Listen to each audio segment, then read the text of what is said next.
편집성 성격장애라고 하면은 뭐 이렇게 글을 편집하나 뭐 이런 식으로 생각하는 분들이 있는데, 편이라는 거는 편벽됐다는 얘기예요. 편향됐다는 뜻이고, 집이라는 거는 집착한다는 뜻이에요. 그래서 좀 편향된 생각에 집착하는 어떤 그런 성격장애를 얘기를 하고요. 주변에 분명히 이런 분들이 있을 거예요. 끊임없이 의심하는, 뭔가 호의를 베풀어도 그 호의조차도 뭔가 좀 끊임없이 의심하는 그런 성향을 가지신 분들이라면은 한 번 정도 혹시 주변에 그런 분들이 있다면 오늘 강의를 한번 잘 들어보셨으면 좋겠고요. 편집성 인격장애는 타인에 대한 지속적인 불신과 의심, 이 두 가지를 특징으로 하는 성격장애입니다. 성격장애 중에서 A군에 속하고요. A군은 이제 기형, 분열형이나 분열성 성격장애가 같이 포함되어 있는 그런 군에 속하게 되죠. 유병률은 상당히 높아요. 1.5% 정도니까 100명이면 한두 명 정도가 있다는 얘기니까 여러분들 주변에도 분명히 이런 분들을 경험해 본 적이 있을 거고요. 남성이 여성보다 조금 더 잘 나타난다고 하고요. 보통 아동기가 아니라 성인기 초기에 이제 나타난다고 그렇게 알려져 있습니다. 주된 원인은 가정 환경이 가장 주된 원인이라고 이제 보고 있는데, 좀 화목하지 못한 가정에서 자랐을 경우, 그리고 부모나 주변인들의 불합리한 태도, 해서 이 아이들이 믿을 만한 사람이 정말 하나도 없구나라는 거를 어려서부터 이제 경험을 한 그런 경우에 많이 해당이 되고요. 어려서 많이 핍박을 받았다든지 그런 어떤 분노를 표현하지 못하고 자란 경우에 이제 이런 성격들을 가지게 된다고 하는데요. DSM-5에서는 7가지 항목을 들어서 이 중에서 4가지 이상이 해당이 되면 편집성 인격장애라고 진단을 하게 됩니다. 근거 없이 타인이 자신을 홀대하고 피해주고 속인다라는 의심을 끊임없이 갖고 있어요. 그래서 모든 사람들을 다 의심해요. 가장 가까운 사람조차도 이제 의심을 하게 되죠. 친구나 동료의 성실함이나 신용에 대해서도 계속 의심을 하고요. 분명히 뭔가 나쁜 짓을 할 거야. 분명히 나한테 언젠가는 해를 줄 거야. 도저히 믿을 수 없어. 이런 생각들이 이제 계속 갖게 되죠. 그래서 자기의 어떤 그런 속마음을 터놓고 이야기하는 걸 상당히 꺼려요. 그 누구도 믿지 못하기 때문에 내가 이런 얘기를, 내가 약하다는 거를, 내 진실을 표현을 하면 언젠가 이거를 악의적으로 이용을 할 거라는 그런 생각을 갖고 있고요. 선량한 말이나 행동조차도 숨겨진 비하나 의심으로 해석해요. 그래서 이 사람들의 특징이 뭔가 이렇게 호의를 베풀어도 고맙다는 표현들을 좀 잘 안 하는 그런 양상들을 좀 보이는 경우가 많습니다. 지속적으로 원한을 품어요. 모욕이나 상해를 주거나 누구로부터 무시를 받았다고 생각이 들면은 상당히 공격적으로 행동을 하기도 하고요. 그래서 이 사람들이 소송을 걸거나 뭐 별거 아닌 거에 이렇게 막 고발을 한다든지 이런 형태도 상당히 좀 잘 나타나는 편입니다. 배우자나 파트너의 전조를 반복적으로 이제 의심을 하는 특징이 있고요. 해서 우리가 흔히 얘기하는 의구증이나 의처증도 해당이 되고요. 자신에 대한 평판에 대해 공격적으로 인지하여서 반격을 합니다. 그래서 이 세상에서 나를 지킬 수 있는 사람은 나밖에 없어 라는 이런 신념이 이분들한테는 상당히 강하게 있어요. 그래서 상당히 좀 공격적이고 반격적인 그런 태도들을 보이게 되죠. 혹시 계시나요? 이 중에서도? 혹은 나하고 아주 가까운 그 사람 얘기인 것 같나요? 혹시? 네. 그래서 4가지 이상에 해당이 되면은, 그런데 일반인들도요 조금씩은 아마 이런 마음들을 가진 분들이 분명히 있을 거예요. 그래서 이분들의 특징은 첫 번째는 의심이에요. 끊임없이 의심을 합니다. 타인에 대해서 병적으로 의심을 하고 내가 남들을 믿지 못하기 때문에 그 누구도 나를 믿지 않는다라는 그런 생각을 또 동시에 갖고 있어요. 그리고 상당히 과민하게 반응을 해요. 별거 아닌 일에도 소송을 하거나 뭐 신고를 한다든지 이런 특징들을 보이고요. 자신의 프라이버시나 자기가 어디 출신이라는 그런 정보들을 쉽게 터놓지 않고 좀 숨기는 경향들을 가지게 됩니다. 그러다 보니까는 그 누구의 말도 믿지 않아요. 자기만 옳아요. 그래서 상당히 좀 고집스럽고 배타적인 그런 성향으로 나타나고요. 그래서 절대 권력자의 병이라고 하기도 해요. 그 누구도 믿지 못하고 자기 부하도 믿지 못하는 그런 특징들을 보이게 되고요. 망상 좀 심할 때는 이제 망상증하고 좀 헷갈릴 수가 있어요. 근데 우리가 망상장애라고 하는 건 과대망상이라든지 신체화 망상이라든지 이렇게 뭔가 한 가지에 좀 몰입하는 그런 거를 우리가 망상증이라고 하지만은 편집성 인격장애에서는 일상생활 전반적으로 다 그래요. 그래서 다 의심스럽고 그렇습니다. 해서 이 사람들이 의외로 사회적으로나 직업적으로는 기능들을 좀 잘 유지를 하고요. 어떤 면에서는 상당히 좀 독보적으로 한 분야에 대해서 아주 고집스럽게 이렇게 하기 때문에 좀 독보적인 어떤 성취를 보이기도 하고 그렇습니다. 이 증상이 심해지면, 망상이 심해지면 조현병하고 좀 헷갈리기도 하는데요. 조현병에서는 환청이나 환각 같은 게 이제 특징인데, 이 편집성 인격장애에서는 그렇지는 않고요. 또 망상도 상당히 좀 체계적이고 논리적인 그런 특징들을 보이게 되죠. 그래서 치료는 인지행동 치료가 조금 효과적이라고 해요. 그래서 자기가 하는 행동들을, 감정들을 상황에 따라서 되돌아보고 그런 것들을 좀 객관화하는 이런 연습들이 많이 도움이 되고요. 저희 한의원에서 하고 있는 이정병기법도 상당히 좀 이런 부분들을 반영하는 게 상당히 효과적입니다. 망상이 너무나 심해지거나 그럴 때는 그런 망상을 좀 떨어뜨리기 위해서 항정신병제 좀 이렇게 캄다운을 시켜주는 그런 종류의 약들을 처방을 하게 되고요. 한약 중에서도 업간산이라든지 그런 종류의 처방들이 그런 망상들을 좀 줄여주는데 상당히 좀 효과가 있죠.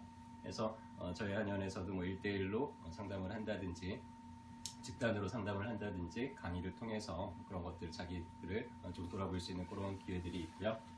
자, 일단은 이런 편성인격 장애를 이해하기 위해서 하나 이제 신념이라는 개념을 알아야 되는데요. 자, 믿을 신자의 생각 염자죠. 우리가 신념이라는 거는 여러 가지 생각 중에서 내가 진실이라고 믿고 있는 거예요. 근데 믿음이라는 거는 실은 진실하고는 좀 다른 차원에 있습니다. 여러분들이 믿고 있는 거는 전부 진실일까요? 아니요. 아닐 수도 있겠죠. 근데 우리가 어떤 믿음을 갖는다는 거는 그렇게 믿는 게 내가 어떤 경험을 했기 때문에 옳다라고 생각을 하거나 혹은 그렇게 믿고 있는 자체가 세상을 사는데 좀 편리하기 때문에 그렇게 믿어요. 저는 이제 둘째예요. 둘째로 태어나서 저한테는 이제 어떤 신념이 있냐면은 내가 무언가 열심히 하지 않으면은 부모님으로부터 인정받지 못할지도 몰라. 저는 이제 어린 시절부터 그런 신념이 있었기 때문에 되게 열심히 무언가를 해왔어요. 그리고 되게 모범생으로 살아왔었고요. 여러분들이 보기에도 좀 그렇죠. 네. 그러다 보니까 저한테는 세상은 열심히 살아야만 돼 라는 신념이 있어요. 자, 여러분들 제가 질문을 드려볼게요. 여러분들이 무언가를 경험했기 때문에 그거를 믿게 될까요? 아니면은 무언가를 믿고 있기 때문에 그 믿음을 뒷받침하는 경험들을 끊임없이 해나가게 될까요? 그렇죠. 근데 사람들은 그런 경험을 했기 때문에 내가 그런 믿음이 생겼어라고 하지만 실제로는 따지고 보면 그게 좀 반대, 순서가 바뀌어 있을 경우들도 많습니다. 내가 무언가를 믿고 있기 때문에 그런 경험들을 끊임없이 해요. 저는 열심히 살아야 된다는 믿음을 갖고 있기 때문에 제 주변에서는 저는 어떤 경험들을 많이 하게 될까요? 주변에 숭 게을러 터진 사람들만 자꾸 경험을 하게 돼요. 도대체 저 사람은 왜 저렇게 게으르지? 왜 저렇게 열심히 안 살지? 이런 사람들이 제 눈에는 너무나 잘 띕니다. 그래서 그런 사람들만 보면 막 속이 막 터져요. 근데 만약에 제가 그런 신념을 갖고 있지 않고 세상은 너무나 즐겁고 여유로운 곳이야 라는 믿음을 갖고 있으면 저한테 그런 게을러 터진 사람들이 보일까요? 안 보이겠죠. 그렇죠. 그래서 제 믿음 때문에 저는 늘 그런 사람들을 경험을 하게 되고 불만을 갖게 되겠죠. 한 쌍둥이가 있었어요. 이 쌍둥이가 아이를 낳고 엄마가 일찍 돌아가셨어요. 그래서 아빠가 밑에서 컸는데 아빠가 알코올 중독에 빠졌어요. 그래서 아이들을 제대로 돌보지 못하고 때때로는 아이들을 막 너무나 심하게 혼나고 혼을 내기도 했습니다. 이 아이들이 이제 나중에 컸는데요. 하나에는 노숙자가 됐어요. 똑같이 알코올 중독자가 됐어요. 근데 하나에는 꽤 성공한 사업가가 됐습니다. 그래서 기자가 이 사람들을 찾아가가지고는 물어봤어요. 질문을 했어요. 당신은 어떻게 하다가 노숙자가 됐습니까? 당신은 어떻게 해서 이렇게 훌륭한 사업가가 됐습니까? 근데 이 두 사람의 한 말이 똑같았어요. 아버지 때문에 그랬습니다. 자, 여러분들 환경이 여러분들의 신념을 만든다고 생각하지만 실제로 신념은 우리가 선택하는 거예요. 그래서 그런 환경에서 내가 자랐기 때문에 그 누구도 믿지 못하고 이런 신념을 선택할 수도 있지만 하지만 전혀 다른 신념을 우리는 선택할 수도 있습니다. 그래서 이런 신념이 바뀌게 되면은 삶 자체도 좀 바뀌게 되죠. 여러분들 레미제라블 보셨나요?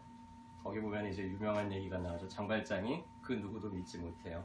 그래서 사람들이 모두 다 나를 해치려고 하고 불신을 갖고 있고 그러죠. 근데 어느 날 성당에 가가지고 아주 융성한 대접을 받았어요. 하지만 그 주교조차도 믿지 못했습니다. 그래서 그날 저녁에 자기는 살아야 되니까 은촛대랑 막 귀중한 이런 은식기들을 다 훔쳐가지고 달아나죠. 근데 붙잡혔어요. 그리고는 다시 끌려왔습니다. 근데 그때 주교가 장발장한테 왜 은촛대는 안 갖고 갔어? 이것도 가져가야지. 이것도 내가 줬잖아 라고 합니다. 그러니까 장발장이 그 순간에 바뀌죠. 지금까지 한 사람도 믿을 수가 없었는데 한 사람만이 자기를 끝까지 믿어줬다는 그 경험 하나가 장발장의 인생을 바꾸게 됐죠. 뭐가 바뀐 거죠? 장발장이 갖고 있던 사람에 대한 신념이 바뀌게 됐죠. 그래서 소설에 보면은 곧 뭐 이런 얘기가 나요. 그 순간 그의 머릿속은 몹시나 어지러웠습니다. 그때까지 가지고 있던 인간을 믿지 못하는 그 생각이 흔들리기 시작하는 것을 느끼고 있었습니다. 이러한 흔들림이 그를 괴롭게 만들었습니다. 차라리 헌병한테 끌려가는 편이 낫지 않을까 하는 생각도 들었습니다. 그러면 이렇게 마음이 흔들리는 일도 없을 텐데 하면서 아주 복잡한 신경을 묘사를 하고 있는데요. 결국에는 이 경험 하나가 이 사람의 삶을 바꾸게 됐죠. 그래서 그 뒤부터 내용들은 여러분도 아마 잘 아실 거예요. 우리 마음속에는요, 상처받은 어린아이들이 같이 살고 있어요. 7살 때 너무나 힘들었던, 혹은 누군가한테 혼이 났던, 혹은 너무나 자기는 열심히 했음에도 불구하고 인정받지 못했던 서운한 그런 어린아이들이 여러분들 마음속에도 있을 거예요. 결국에는 인격장애라는 거는요, 그런 상처가 너무나 심하기 때문에 그 사람의 마음속에 자리 잡고 있는 그런 신념들이 그 사람의 성격들을 그렇게 만들어가게 됩니다. 하지만은 누군가가 단 한 사람만이라도 그런 사람 곁에서 그 사람을 끝까지 지지해 줄 수 있고 그 사람을 끝까지 믿어주고 사랑을 해줄 수 있다 그러면은 분명히 여러분 옆에 있는 그 사람들도 바뀌어가기 시작을 할 거예요. 우리 다 같이 그렇게 함께 좀 행복하고 건강한 세상을 만들어 갔으면 좋겠습니다. 감사합니다.